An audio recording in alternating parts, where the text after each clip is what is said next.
What's up everyone, this is R13 and let's get started. So on today's review, we are checking out the HGUC P Bandai exclusive AMX-104 R-JARJA Twilight Axis version. This unit was released in 2020 and its normal release, the red version, is released in 2019. So where does this unit came from the series? As mentioned, Twilight Axis. Now first things first, special thanks to Sci-Fi Anime Montreal for providing me with this kit here to build and review. Really appreciate it. You guys can check them out on their Facebook page and website, and I am leaving it the links in the description below, so check them out. A really nice place. Every time I actually visit Montreal, Sci-Fi Anime Montreal is actually one of the first places that I actually go to get some of my Gunpla kits during my travel to Montreal. Okay, now let's move forward, shall we? Got to admit, this kit here is actually quite an interesting build, especially the color pattern itself.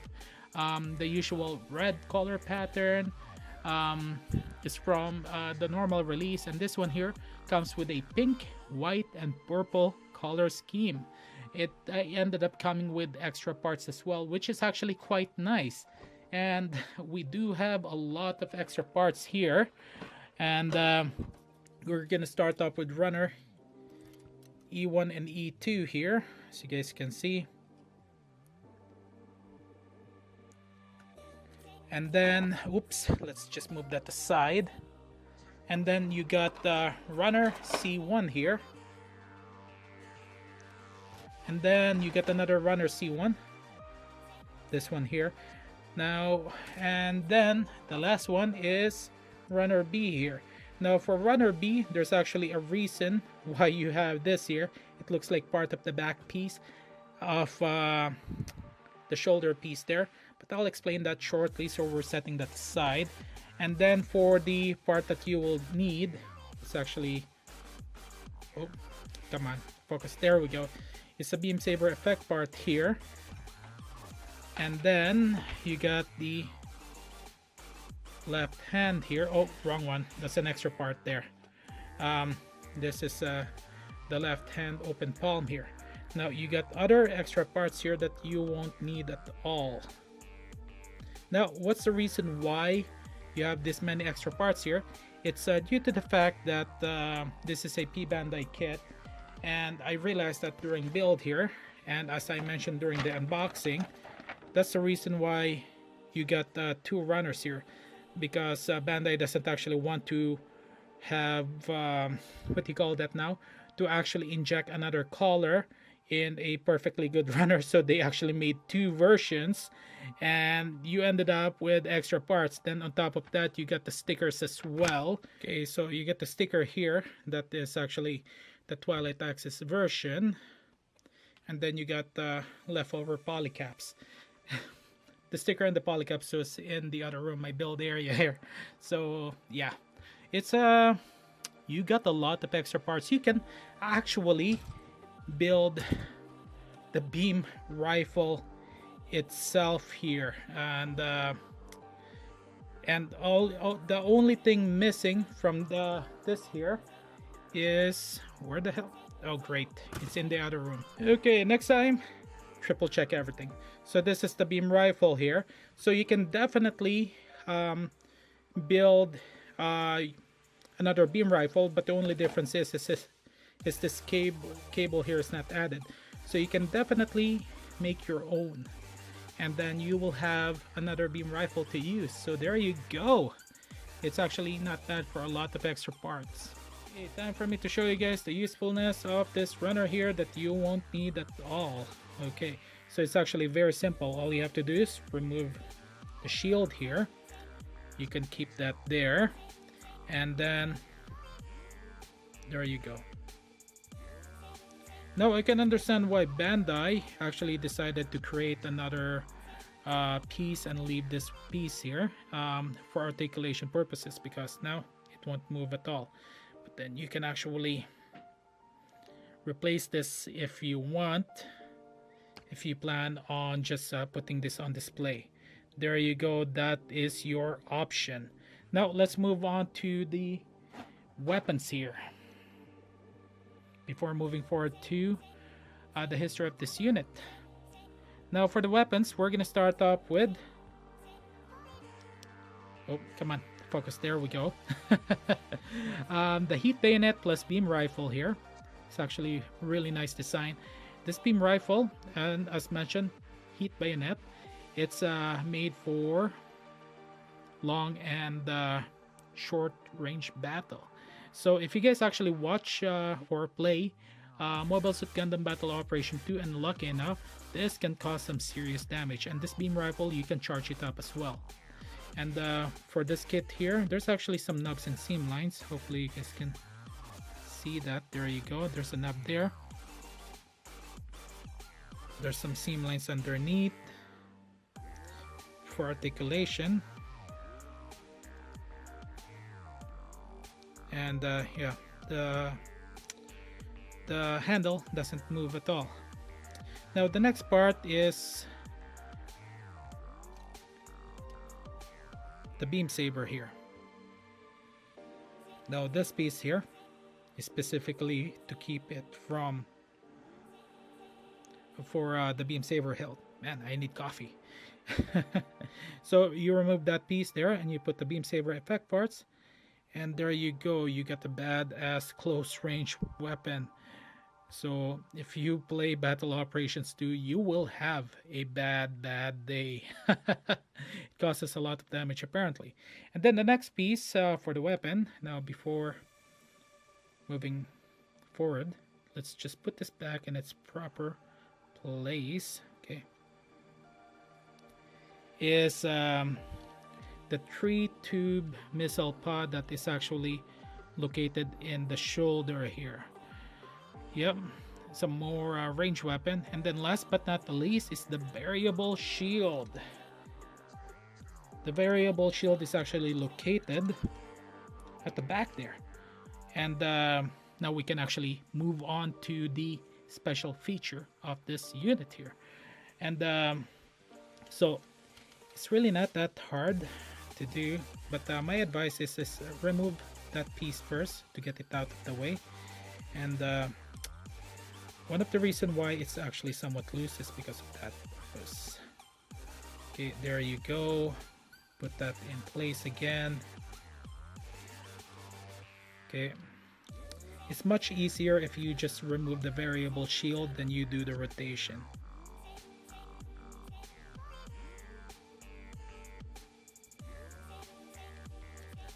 Okay, there you go. And then, so that's the shield, which is actually quite nice. Also, there's something I do want to mention is there's a slot here for the shield. So I guess there might be a special attachment for that, and which I actually don't know of, and I'm actually quite interested to find out now. Okay, now I'm gonna show you guys with the shield how to put it back in place. Okay, so even with the shield on, it's actually not that hard to put it back in place.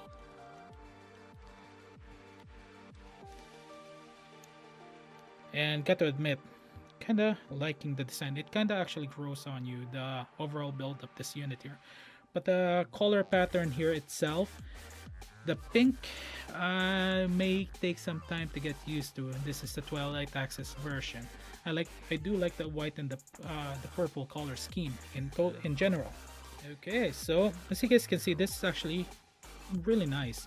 Potential for kit bashing is there, and let's just close right in. But during building this unit here, it did give me some grief, specifically in the feet area. I've actually sanded it down as much as I can. Okay, let's just lessen the light here so you guys can actually see it. And there's actually some thick knobs there, as you guys can see on the picture there. Oh boy. And then for the leg here, you actually got some nubs there at the edge, and you can notice the seam line. So you can actually do some seam line removal, or actually it may be part of the design itself to hide the seam line. And then for the weapon here, this beam saber, it looks like an actual sword, but sadly it's a beam saber. And this one actually got some seam lines there, as you guys can notice. So seam line removal is necessary if you want to, but the detail here is actually not that bad at all. You can add some more if you want. Now for the other part here, for the leg here, you get the thrusters at the back, which kind of sucks because it's only one color, so you can do some detailing there. And then for the purple piece here, it's actually not that bad as well. Now definitely some work to do for the pink one there. You will have to paint certain areas to bring out the full potential of the r-gyagya. And as you guys can see up close, there's definitely a lot of work ahead there, but you can actually do some basic detailing to bring out its full potential. Now the main issue is for me is the shoulder piece here, because it's as you guys can see, loose, and you can actually put some putty underneath if you want to, and you really can't actually remove the shoulder piece here manually. It's a ball joint, and you actually have to remove the 3 pieces. Yeah, that's the sucky part. But the feature here, as you guys can see, for the variable shield is not bad at all, so it's a saving grace. Now when it comes to the articulation, okay, articulation is really not that bad. It's actually quite nice. Oh,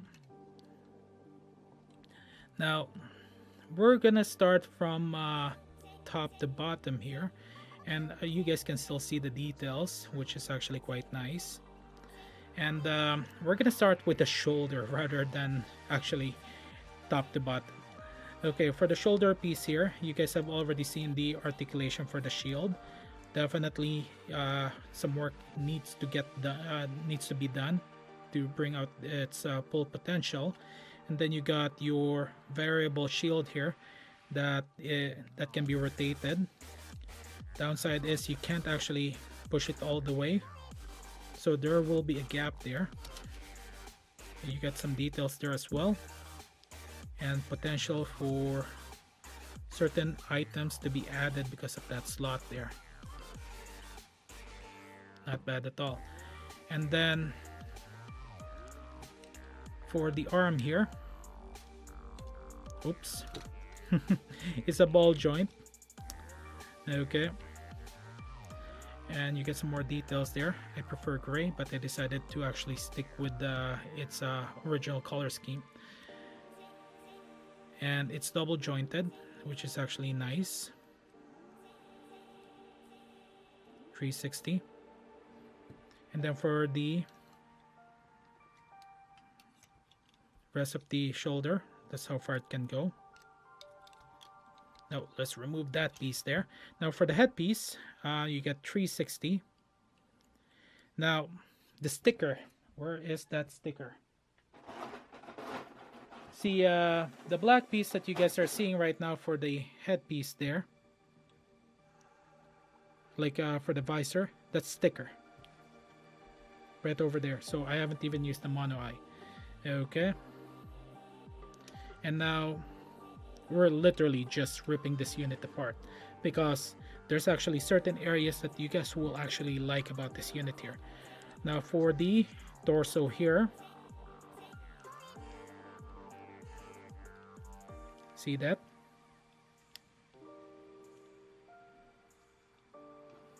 So you get the articulation and detail underneath, and you guys will actually see that right away.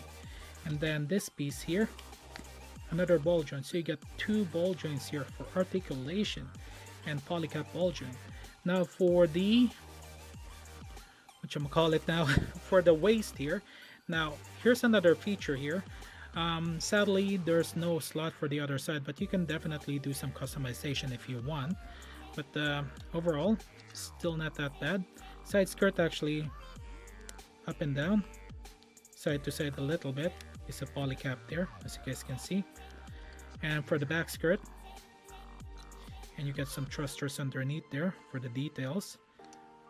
And then you can definitely do split, and lo and behold, you actually got a slot there for your basic action base, which is actually quite nice. And then for the legs here, oops. Okay, so this one here, easily snap on. There you go. So it's quite secure and double jointed there. And for the feet, kind of falls up, ball joint there. Got more thrusters, so many thrusters, got to admit that, and a lot of details, but you can add more details as well. So overall, the kit itself, you can definitely add 40 to 50% more detail scribing to bring out its true beast mode or beauty, whichever one you prefer. Okay, that's it for the articulation test, nubs and seam lines and some of the feature. Now let's put this unit back together again and give you guys my final thought. Final thoughts, I will give this a 7.5 out of 10.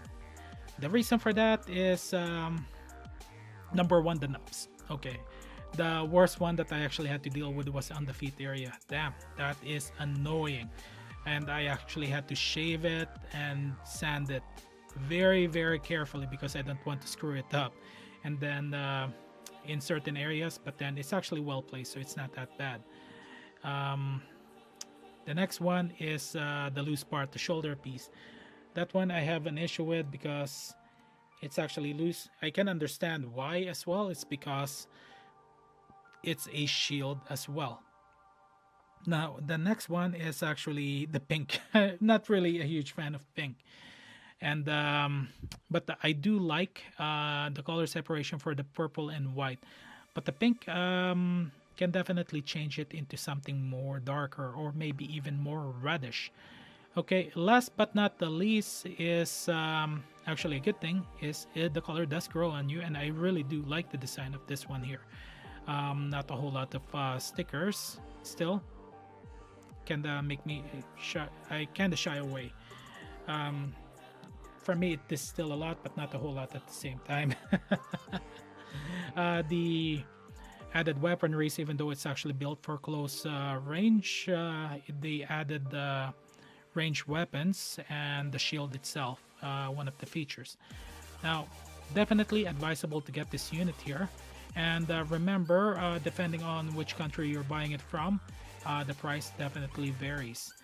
Okay, so again, special thanks to Sci-Fi Anime Montreal for providing me with this kit to unbox and review and out of the box feature. Really appreciate it, man. And you guys can check out their store page and website. I'm leaving it in the description below, so check them out. Really appreciate it. I actually I actually go to Montreal every year for GBWC, and the first place I go to is Sci-Fi Anime Montreal because of their knowledge and stock of Gunplas. And I'm actually good friends as well with Lou. Really appreciate it, man. Every year it's always something nice with that guy. It's always a party. Okay, that's all the time that I got, guys. Thank you guys for watching this video. Really appreciate for all the support that you guys have provided for this channel. Remember, have fun, relax, and enjoy. That is Gunpla. That's how it should be. That's how it's supposed to be. And lastly, have a good day, good night, afternoon, wherever you are. This is R13 signing out, and I will see you guys on the next video.